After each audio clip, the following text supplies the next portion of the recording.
Hi everyone, welcome to my channel IT classes by Nishi Saba. मैं हूँ आपकी निशी और आज हम लोग पढ़ने वाले हैं nested if statement in C. Nested if statement क्या होता है सी में, वो आज हम लोग जानने वाले हैं। और साथ ही साथ इसका हम लोग सिंटैक्स भी देखेंगे, फ्लो चार्ट भी देखेंगे और साथ ही साथ इसका प्रोग्राम भी पढ़ेंगे, ताकि हम लोग को ज्यादा अच्छे से समझ में आ जाए कि नेस्टेड इफ स्टेटमेंट क्या होता है।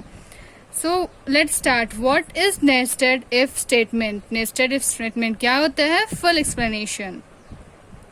When we have an if-else block inside another if or else block, it is said to be nested if statement. अगर हम लोग के पास हम लोग का if-else block है, मतलब एक हम लोग if-else block बनाएंगे, उसके अंदर inside means उसके अंदर एक और another if or else block, it is said to be nested if. उसके अंदर एक और if-else block बनाएंगे तो उसको हम लोग बोलते हैं nested if statement। मतलब एक if-else के अंदर एक और if-else बनाना।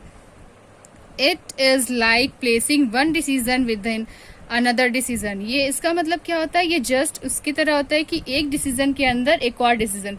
मतलब फर्स्ट डिसीजन हम लोग चेक करेंगे, अगर वो सेटिस्फाई कर गया तो फिर सेकंड डिसीजन चेक करेंगे। इस तरह से इसको बोलते हैं nested if statement. We use this when we want to check for a new condition. हम लोग इसका यूज कब करते हैं? जब हम लोग चेक करते हैं new condition after a previous condition.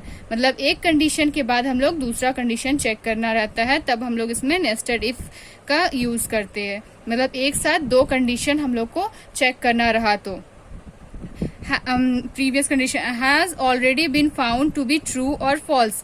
जब हम लोग का ये ट्रू और फॉल्स हम लोग को पता चलेगा, उस हिसाब से हम लोग क्या करेंगे? पहले फर्स्ट कंडीशन चेक करेंगे, अगर वो ट्रू हुआ देन उसके बाद नेक्स्ट कंडीशन चेक करेंगे।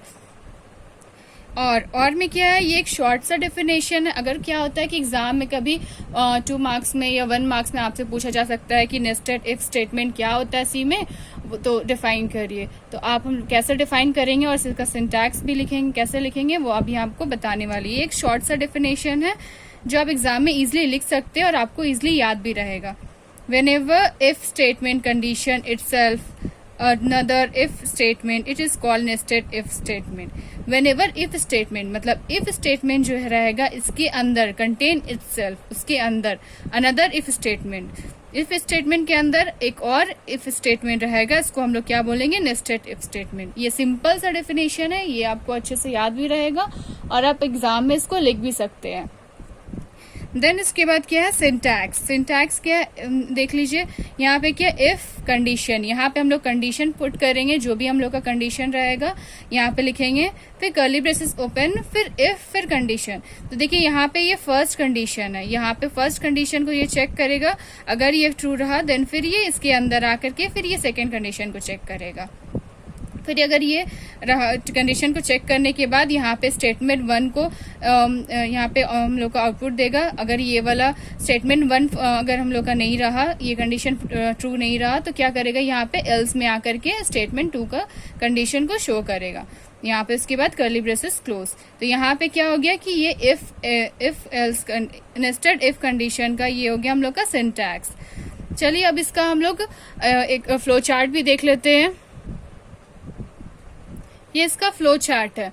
फ्लो चार्ट सबसे फर्स्ट क्या करेंगे? यहाँ पे स्टार्ट के बाद यहाँ पे क्या है? If condition. यहाँ पे इफ कंडीशन को चेक करेगा, अगर इफ कंडीशन हम लोग का ट्रू हुआ तो ये यहाँ पे हम लोग के इफ बॉडी के अंदर आ जाएगा। अगर मान लीजिए हम लोग का ये इफ कंडीशन ये ट्रू नहीं रहा तो ये कहाँ आ जाएगा? ये फॉल्स पार्ट में इस साइड में आ जाएगा, एल्स बॉडी में आ जाएगा। और एल्स बॉडी में आने के बाद फिर यहाँ पर एल्स का पार्ट को ये करेगा और यहाँ से फिर स्टेटमेंट हम लोग को शो करेगा और स्टॉप हो जाएगा। अगर यहाँ पे हम लोग का ट्रू रहेगा तो यहाँ से इफ बॉडी के अंदर आएगा और यहाँ पे हम लोग को स्टेटमेंट शो करेगा और फिर यहाँ से स्टॉप हो जाएगा।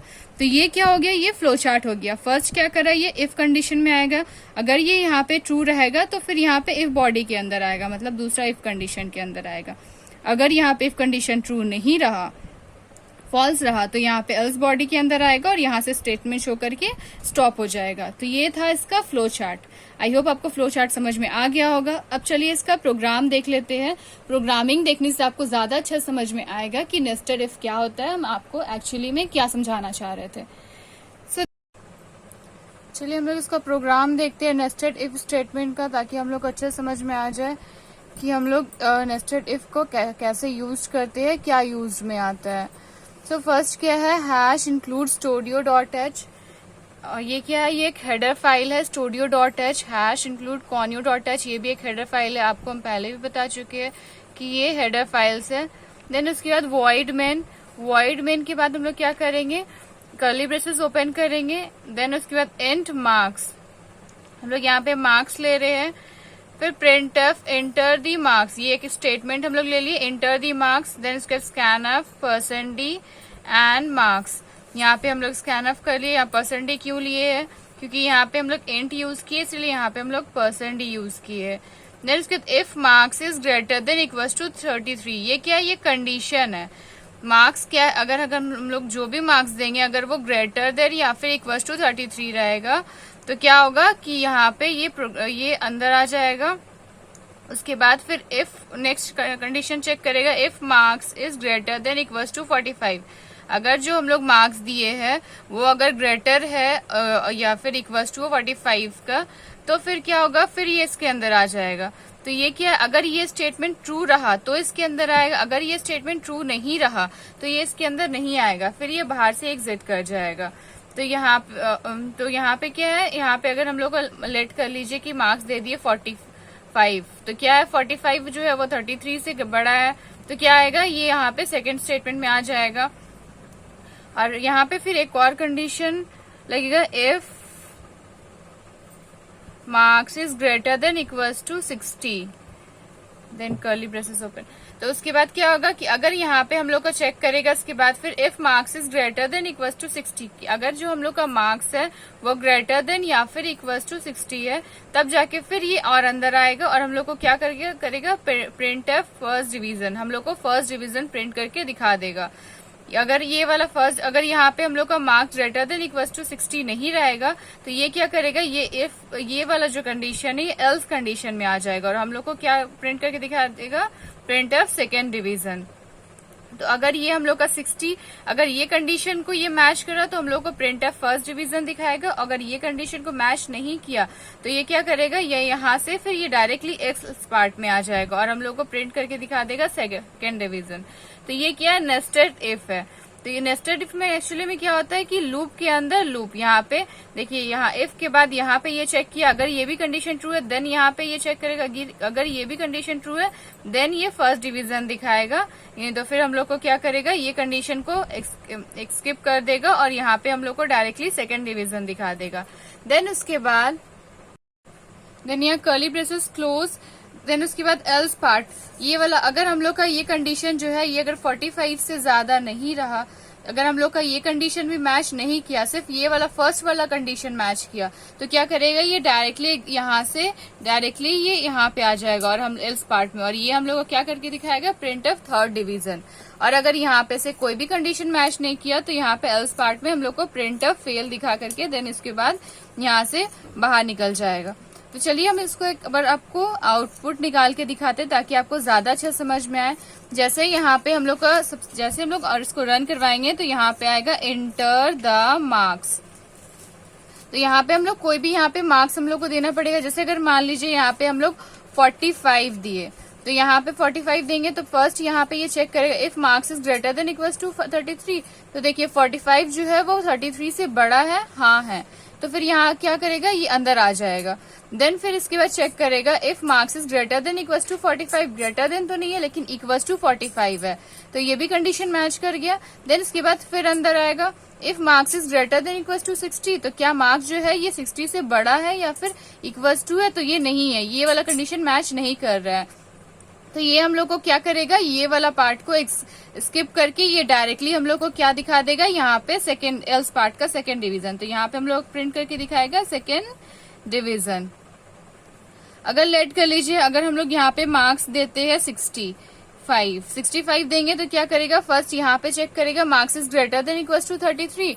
अगर 33 से बड़ा है तो बड़ा है 65, तो यहाँ पे फिर ये अंदर आ जाएगा। If marks is greater than equals to 45, क्या ये 45 से बड़ा है 65, 45 से बड़ा है, तो फिर ये अंदर आ जाएगा लूप के अंदर। If marks is greater than equals to 60, तो ये क्या है 60 से भी बड़ा है, तो हम लोग को क्या यहाँ पे प्रिंट करके दिखाएगा, फर्स्ट डिवीजन।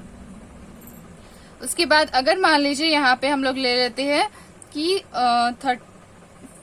35, तो क्या करेगा, अगर यहाँ पे चेक करेगा marks is greater than equals to 33, तो ये ग्रेटर देन है और इक्वल्स टू तो नहीं है, लेकिन ग्रेटर देन है 33 से, तो यहाँ पे ये अंदर आ जाएगा। फिर यहाँ चेक करेगा marks is greater than equals to 45, तो ये ग्रेटर देन नहीं है ना 45 से, ना ही इक्वल्स टू है, तो ये क्या करेगा, ये डायरेक्टली हम लोग को यहाँ पे चल जाएगा ये एल्स पार्ट में, और हम लोग को क्या प्रिंट करके दिखाएगा, प्रिंट एफ थर्ड डिवीजन।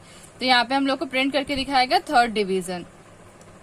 और अगर इसके बाद अगर मान लीजिए हम लोग यहाँ पे 25 ले लेते हैं, तो यहाँ पे क्या कंडीशन चेक करेगा, if marks is greater than equals to 33, तो क्या ये मार्क्स जो है ये ग्रेटर है 25, ना बड़ा है ना इक्वल्स टू है, तो मतलब ये कोई कंडीशन मैच नहीं कर रहा है, तो ये डायरेक्टली ये एल्स पार्ट में आ जाएगा और हम लोग को प्रिंट करके दिखा देगा फेल, और इसके बाद यहाँ गेसियस से ये बाहर निकल जाएगा।